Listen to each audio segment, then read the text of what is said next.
Today's webinar is titled the Phase 4 Guidelines for Health and Fitness. A little bit of housekeeping before we get started. We have over 100 participants, and that number continues to grow in today's webinar.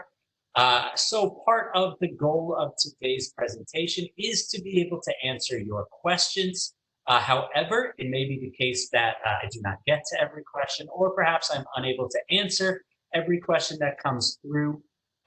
So first of all, if you do have any questions, please submit them via the chat function on the webinar. You'll notice there is a chat and a Q&A. Please use the chat if you have any questions. That's the easiest way for us to manage questions as they come through on the webinar. So again, I'll be pausing periodically to answer questions. But if I do not get to every question, you'll notice at the bottom of every page, you'll notice BACP outreach at cityofchicago.org. Please send any follow-up questions, or if there's anything that you are unaware of, or that you need any sort of clarification. We will be able to answer those questions via email at bacpoutreach@cityofchicago.org. Today's webinar, again, is on the Phase 4 Guidelines for Health and Fitness Centers. As the mayor announced yesterday, the city is ready to transition into Phase 4, called Gradually Resume, this Friday, June 26th. So the guidelines I'm going to cover in today's webinar are coming into effect this Friday, June 26th. They are not in place today. As of today, we are still in Phase 3. Hopefully you know what Phase 3 means for health and fitness centers. But throughout this presentation, I will show you guys what is different in Phase 4 and how Phase 4 will be different than Phase 3 for health and fitness centers. So a little bit of the agenda for today. Again, today is all about Phase 4, Gradually Resume. I'm going to provide an overview of Phase 4 and what that means for the whole city, and what that means for your personal life, for other businesses, things like that. I'm going to go into detail on the reopening guidance for health and fitness centers. I'm going to talk about resources available, and I'm going to talk about enforcement a little bit, and the requirements that you as a business owner have to follow. I have it in bold and big right here, and I'm going to type it into the chat as well. You should visit chicago.gov/reopening for all of your reopening questions. The guidelines, I believe there's 20 different guidelines posted right now. The Phase 4 guidelines have been posted as of the end of the day yesterday. So please do read those guidelines in detail. What I'm covering in this webinar, there'll actually be even more detail on those guidelines than what I'm covering in this webinar. You'll also find FAQs, other information important for you as we're entering Phase 4. So again, before I get into the details about what Phase 4 means for health and fitness centers in particular, I want to talk about Phase 4 as a whole. First, why are we here? Why are we ready for Phase 4? I want to make it very clear that we are ready for Phase 4 because the health data tells us that we are ready for Phase 4. This wasn't something that we have been planning June 26th. A month ago, we said this is when Phase 4 was going to be. No, this is actually earlier than Chicago anticipated entering Phase 4. And we're doing that because the data tells us. Everything we're doing, the reason why we're ready for Phase 4, the reason why we're doing this on this date, on Friday, is because the data is such that we are ready. So we've made significant progress over the last few weeks and months, and it's really important that as we enter Phase 4, we further reopen Chicago, but we maintain and ensure the safety of our residents. It's really about gradually resuming, reopening into a new normal, but doing so in a staggered, slow sort of way. So I've said it before, I'll say it again. It's all about kind of turning a dimmer switch, not about flipping on a light switch. So it is a cautious, gradual resumption. So what will you see across the board in Phase 4? First of all, most businesses around the city of Chicago can reopen under Phase 4. with the exception of large event spaces or spaces that have more than 50 gatherings or sports venues, things like that. So you'll find really across the board that additional businesses are reopening with capacity restrictions and appropriate safeguards. So you'll find, and I'll talk about it here, there's a 25% capacity limit with no more than 50 individuals within kind of enclosed indoor spaces. And that's really the rule across the board when we're talking movie theaters, health centers, retail stores, really restaurants. That's the rule truly across the board. So public amenities will continue to open. But I want to make it very clear, really the most important thing for this entire webinar is we are not out of the woods yet. We need to make sure we have proper safety precautions in place so that we don't see a spike in cases. Because most states around the country are actually seeing cases go up right now as they reopen. So we need to make sure that that doesn't happen in Chicago. And if we follow these safety guidelines, we can make sure of it. So what does this mean? Continue to distance, continue to allow vulnerable residents to shelter, and most importantly, get tested if you have symptoms or if you think you have had COVID-19. That's critical. It's the only way we're going to really be able to handle this going into the future. Get tested if you have symptoms and stay home if you're sick. One point I should have mentioned from the beginning, this webinar is being recorded. You'll be able to find it on that same page where you access all of the webinars. That's chicago.gov/business workshops. So it will be recorded. And the information in this webinar is really all on that reopening page. It's really an overview of all the guidelines you can find on that page. Another point I want to make before getting into some of the more details is you will find that in certain instances, the Chicago guidelines are stricter than the state of Illinois guidelines. That was the case under phase 3. That will continue to be the case under phase 4. And I hope the reason for that is relatively obvious. We have had more cases and a higher rate of cases. We're a denser city than most areas around the rest of the state. So while we are moving into phase 4 the same day as the state, our guidelines are different than the state. I'm going to talk a little bit about why that is as we get further into this and when things could potentially change.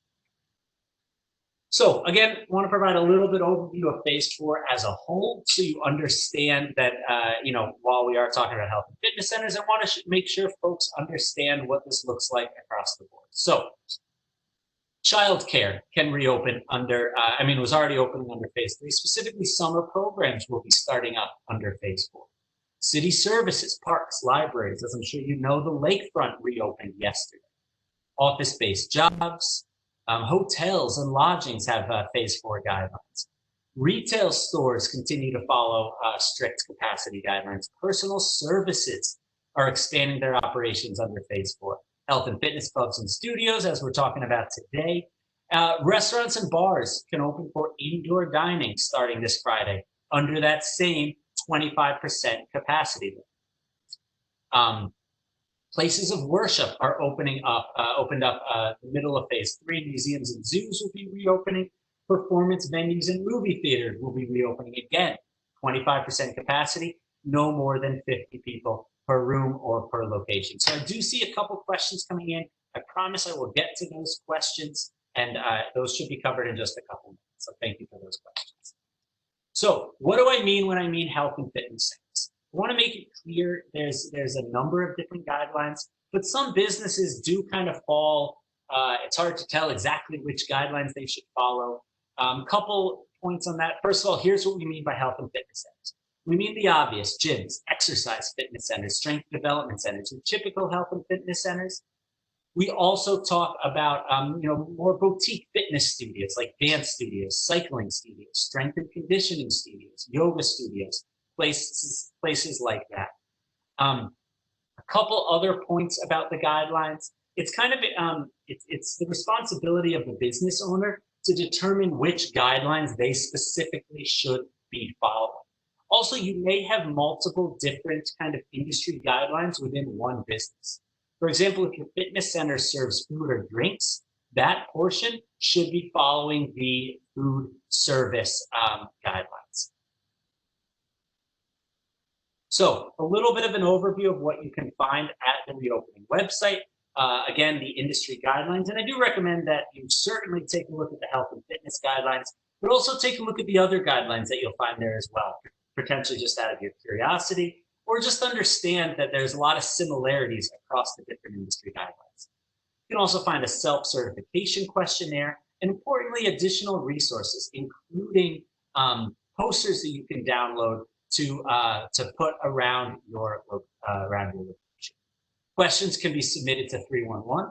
You can also submit them again, it's on the bottom of every page, to our email, bacpoutreach@cityofchicago.org.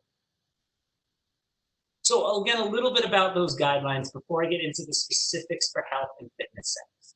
All the guidelines across the board are split up into three categories. First is healthy interaction, social distancing. You'll find across the board that 6 feet of social distancing is the requirement across the board, whether we're at restaurants, whether we're at hotels, it doesn't matter. 6 feet is that magic number for social distancing. Gathering size. Gathering size under this phase will be limited to 50 people inside and 100 people outside. Those are the magic numbers for gathering sizes in phase 4. Protective gear, face coverings will be required really across the board. Now, and I'll get into it in a little more detail, face coverings can be removed in phase 4 for outdoor classes. So that's one change for health and fitness centers. Face coverings can be removed for outdoor classes only. Then obviously having hygiene requirements in place as well. The guidelines make sure that our spaces and conditions are safe by entry access, cleaning standards, posting visual guidance around your facility, and establishing workplace conditions that are safe for everybody. And then operational resilience and monitoring. What can you do as a business owner to make sure that we are staying safe into the future? So building flexible models, travel guidelines, testing, and contact tracing into the future. What are you required to do as a business owner to make sure that we are staying safe into the future? Great. So what might you see different in the under phase 4? So first of all, under phase 3, so under the current guidelines, indoor use is restricted.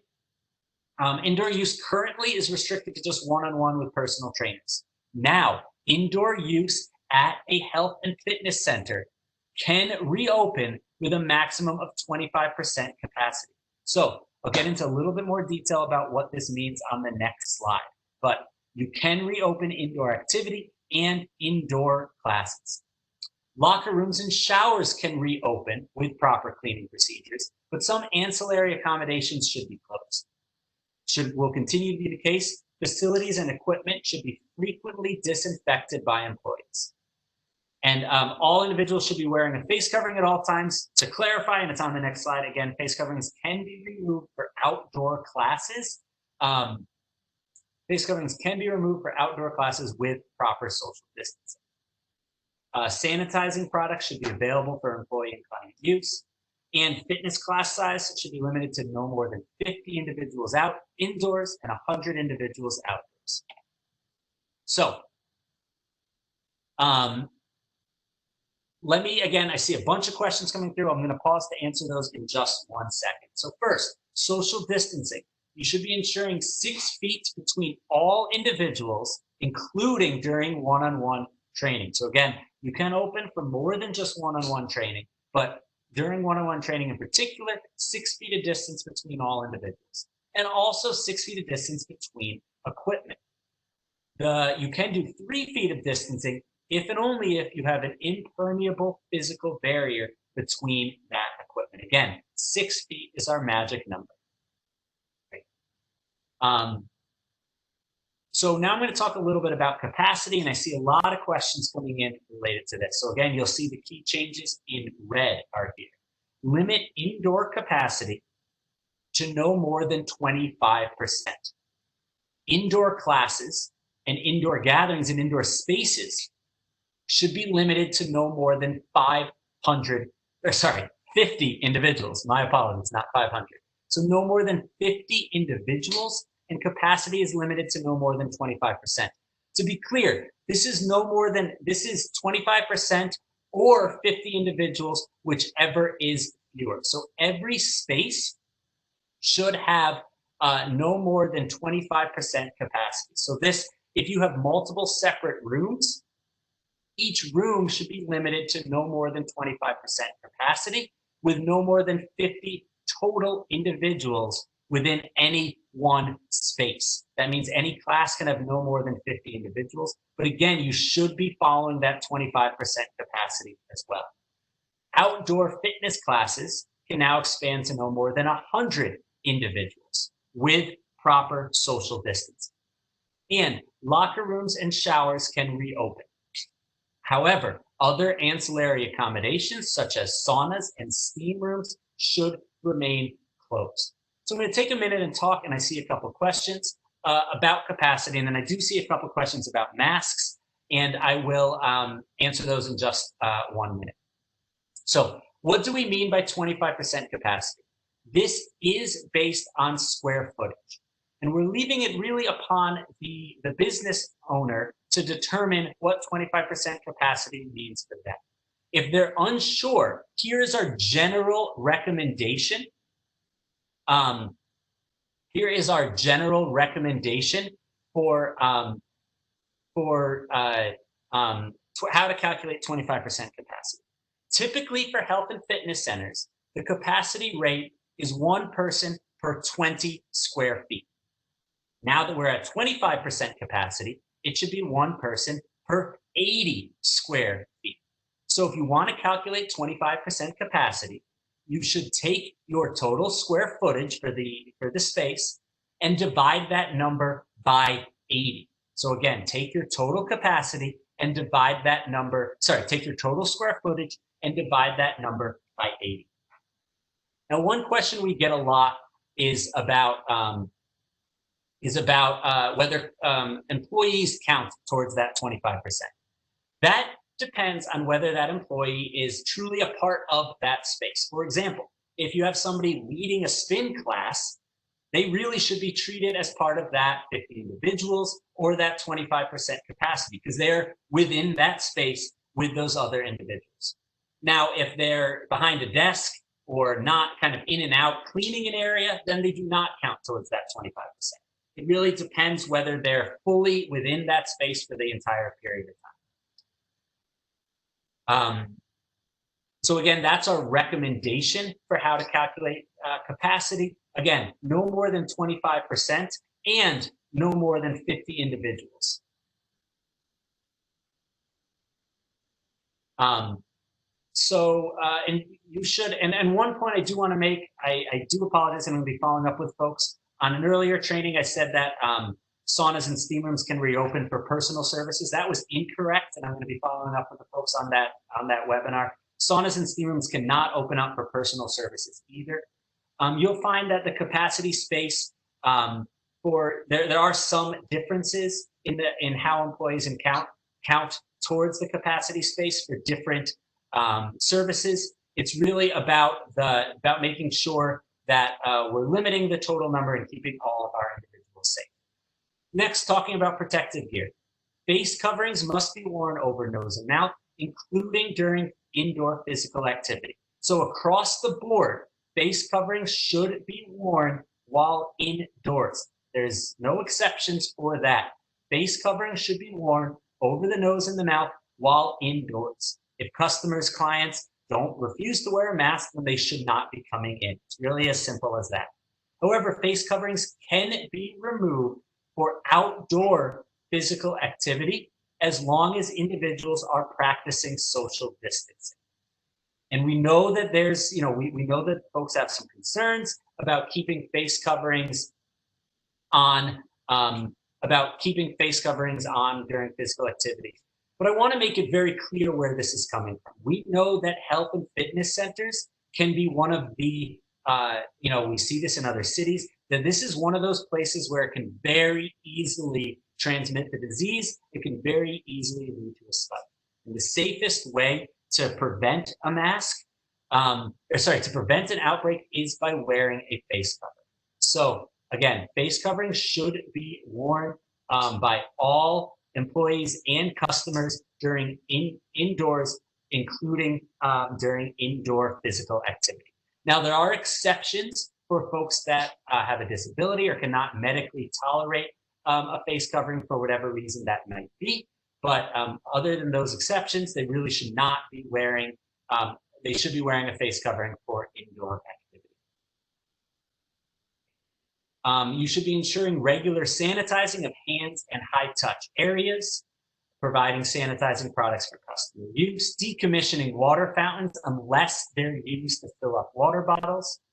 You should be encouraging your employees to complete a health and safety training before returning to work, and require employees to wash hands before and after every one-on-one training or other close contact with individuals.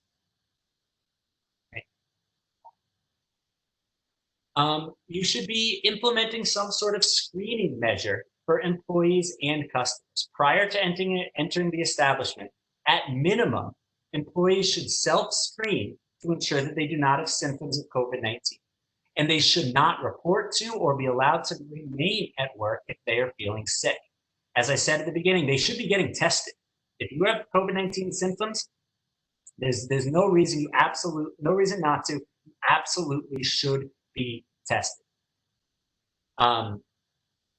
You should really be ensuring that participants come to facility dressed in exercise clothes. So just to clarify here, and I want to make some tweaks here, while locker rooms can be open under phase 4, we should still be encouraging participants, and I apologize, that should be changed slightly there. You should be encouraging participants to come fully dressed to minimize the time spent in a locker room. So locker rooms can reopen, but encourage folks to come in exercise clothes. You should be establishing daily cleaning standards for spaces and high-touch items. You should have easily accessible, convenient disinfecting supplies. Discourage shared instructor equipment if you're using microphones or stereos, things like that. Encourage staff to bring their own equipment wherever possible. You should be cleaning and disinfecting all shared equipment, whether it's by a participant or an instructor after each use. Again, hopefully these are things that are happening anyway at gyms, but please make sure that these are happening. It's critical. You should be providing visual guidance for hygiene standards and entry requirements. So posting comprehensive health, hygiene, and physical distancing signage around the facilities. And post guidelines and criteria for customers to enter. Before they enter, they should have some sort of guidelines and criteria, either for one-on-one training or any other indoor items. And then finally, social distancing guidelines should be used in classes and in all other times where folks are near each other. You should have social distancing guidelines like markings or tape for indoor or outdoor classes. And I know I saw some questions around this. You should allow indoor private pools to reopen at 25% capacity, while outdoor private pools can reopen at 50% capacity. Face coverings and other PPE are not required while individuals are in the pools. If practical, you should be increasing the airflow of indoor spaces according to the CDC guidelines.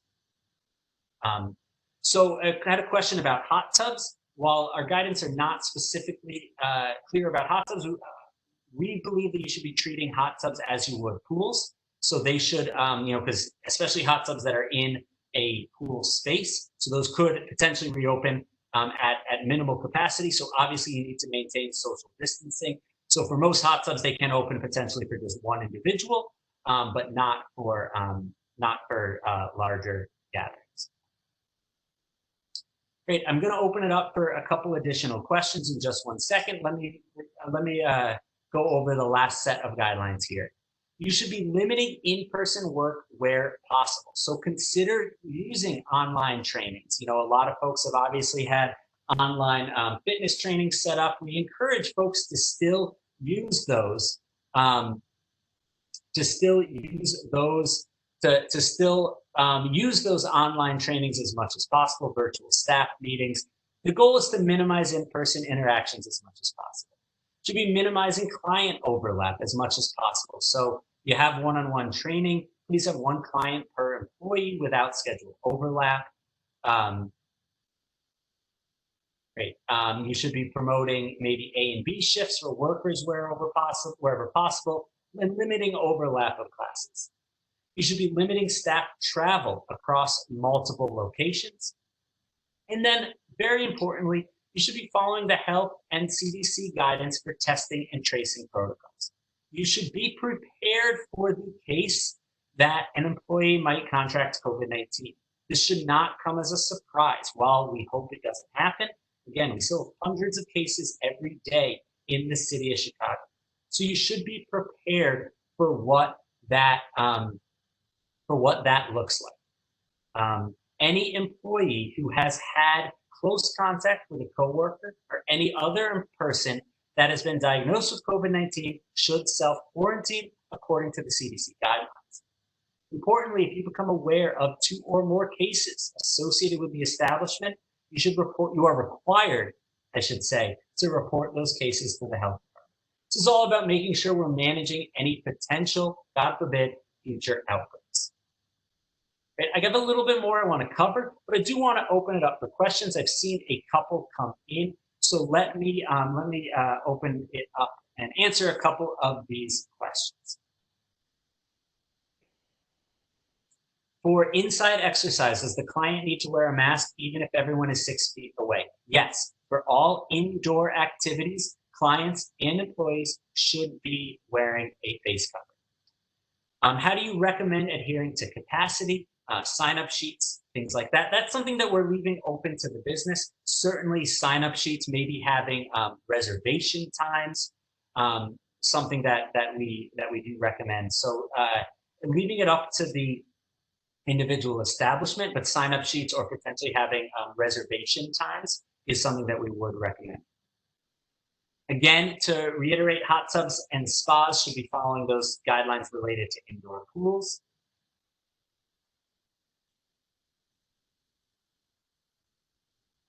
Okay. What is the recommendation on running overhead fans during classes if there are no windows to open? That is something that we do encourage. There's actually, if you go to the reopening website, you can find, and I'll type it into the chat again, you can find some specific guidance that I believe the CDC has put together on how to ensure proper airflow and what the specific recommendations are on for that. Clarification on indoor pools. When guests are in the pool swimming, they do not need masks. That is correct. If you are in the pool swimming, you do not need a mask. However, if you are not swimming, but in the pool area, for example, watching your kids, then yes, they should be wearing a mask. Great. I do want to clarify that the Illinois guidelines are different than the city of Chicago guidelines. I believe the state of Illinois has 50% occupancy and different rules for masks and face coverings. This is an example of when the city guidelines are different than the state. If you have a gym, a fitness center that is located outside of the city of Chicago, then you should be following the state guidelines. But if you're in the city of Chicago, then you should be following the city of Chicago guidelines. I can talk a little bit more about screening requirements for customers. So, and let me move back to that. Where was it? At minimum, what you should be doing is posting some sort of guidelines as customers enter. This is what you should be doing at minimum. Something that's saying essentially, by entering as a customer, I am saying that, I should not be entering if I have COVID-19 symptoms. That's the absolute minimum. Something that says, do not enter if you have COVID-19 symptoms. We do encourage more than that, potentially asking them questions, temperature screens, things like that. At minimum, however, you should be at least posting some guidance. Are there any guidelines for martial arts studios, wrestling, for example? They should be following the same guidelines as fitness studios. So yes, other martial arts studios, for example, should be following these same guidelines. One point I did not make in here that is in the guidelines, and I apologize for not including it. Regarding sports can reopen indoors. We're looking kind of within each area to have no more than 6 people, and to try to minimize contact within those activities. And outdoor sports, so it's under a different guidelines, but if you look at the parks and outdoor attractions guidelines, you will see that for outdoor amateur sports, you can have, we're still encouraging no contact, but you can have sports beginning outdoors with no more than 50 individuals. So are temperature screens encouraged? Yes, we are encouraging temperature screens. It's not a requirement, but it is something that is encouraged. I know I work at City Hall. I get my temperature taken every day. That is something that is encouraged. Can you repeat the math on square footage and persons inside? Yes, and again, this is a recommendation.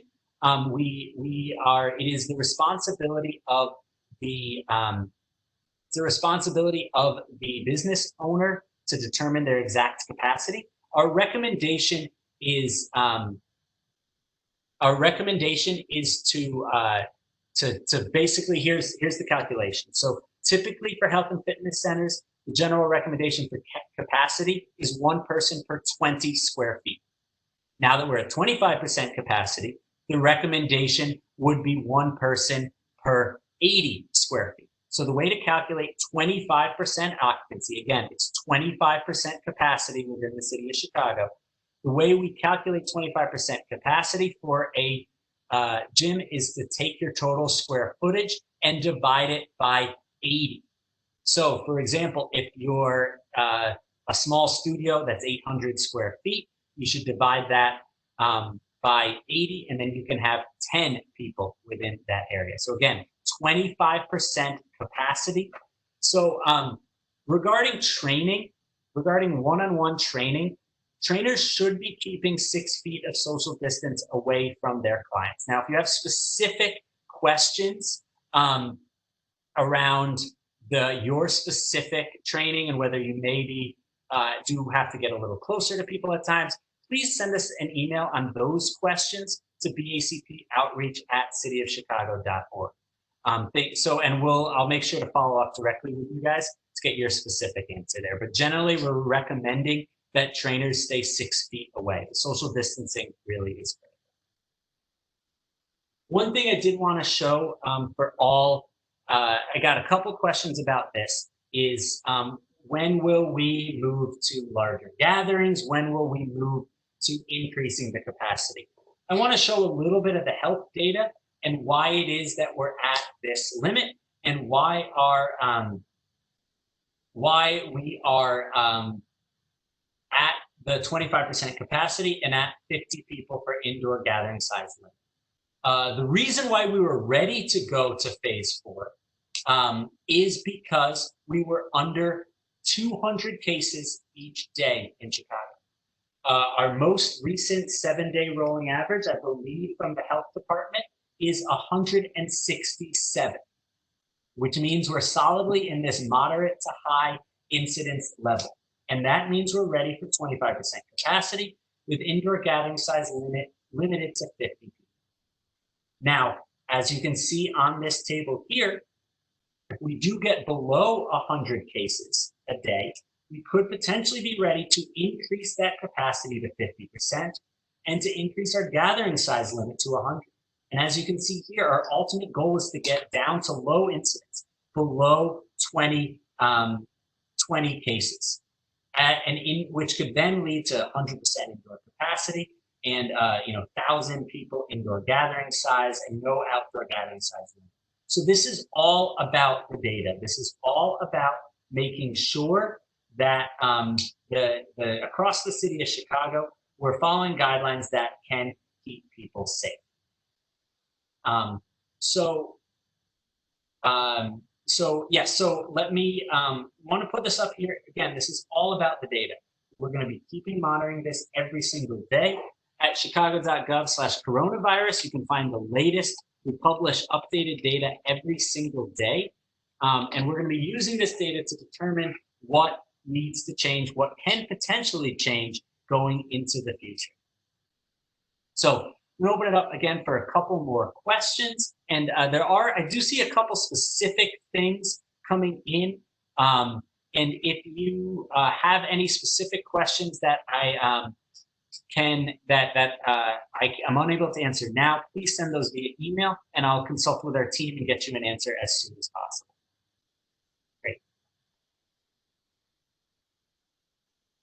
So I want to make sure I'm clear on this. You mentioned boutique studios like yoga. I'm focusing on fitness centers. So I've been using health and fitness centers, but everything I'm talking about here does apply to yoga studios as well and other boutique studios, including small yoga studios.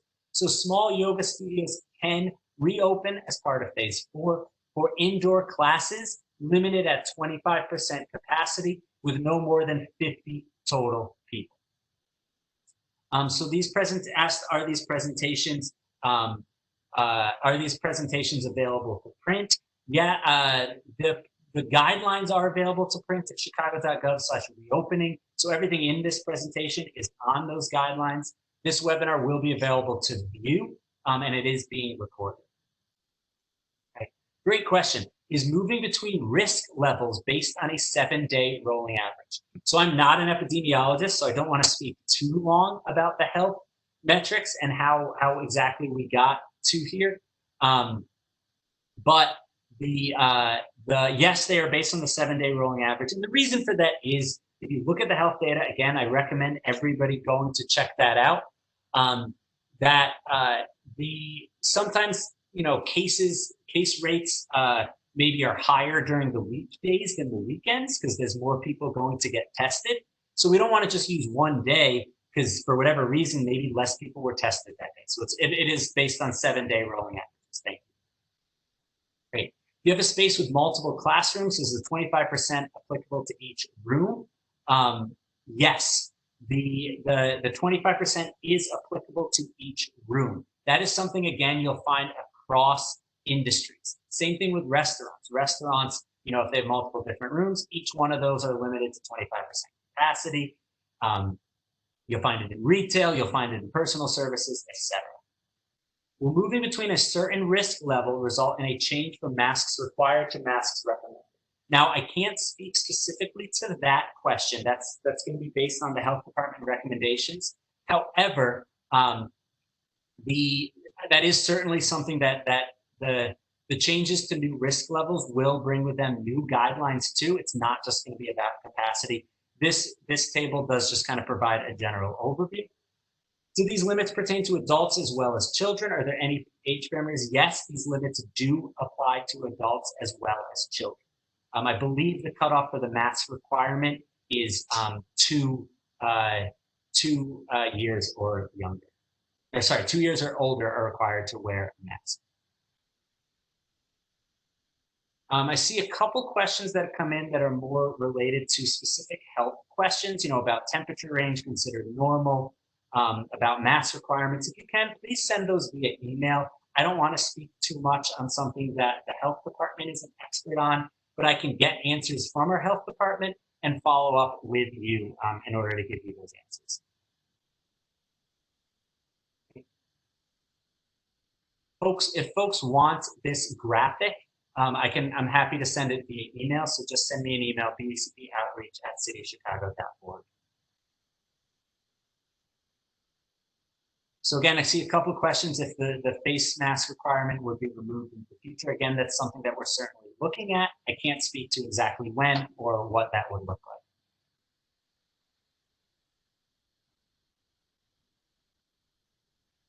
Let me scroll through. So if there aren't any additional questions, again, I know there are some questions I did not answer. If you have specific questions about your specific activity and you If you have any specific questions on your specific activity, or if something that I did not answer, please do send me an email to BACP Outreach. Want to put up information about the Be Safe Chicago self-certification pledge. That's something that we strongly recommend all businesses to complete. It shows your employees, it shows your customers that you know this rule, know these guidelines, and are pledging to follow them. I also want to remind folks, and I want to end with this, I want to reiterate, we are very much still not out of the woods when it comes to this reopening, when it comes to the COVID-19 crisis. So please, you should not be really pushing the limits on these. I want to make sure, obviously, we want health and fitness centers and studios to reopen and to bring back customers. I know a lot of people are itching to get back to the gym. But I do want to make sure that folks realize that we're still, again, 160 cases a day is a lot of cases. We're not out of the woods yet. The numbers are trending in the right direction. If we reopen too quickly and unsafely, then it will lead to potentially a spike, and that's what we're seeing in a lot of other locations. So again, this is something that we will be enforcing. These are actual requirements. We want to make sure that folks are following these. So please, please do take this seriously. We will not hesitate to go back to phase 3 if the requirements tell us that if the health metrics tell us that that's something that we need to do. So thank you all for your time. Again, I know there's some questions that I was unable to answer. I ask if you can, please send those to me via email. You can report businesses that are not following the guidelines to 311. We have an enforcement team that is working on enforcing this and will continue to enforce this. So thank you all very much. And again, any questions, please send them via email. And I apologize for not answering every question that came. Thank you all.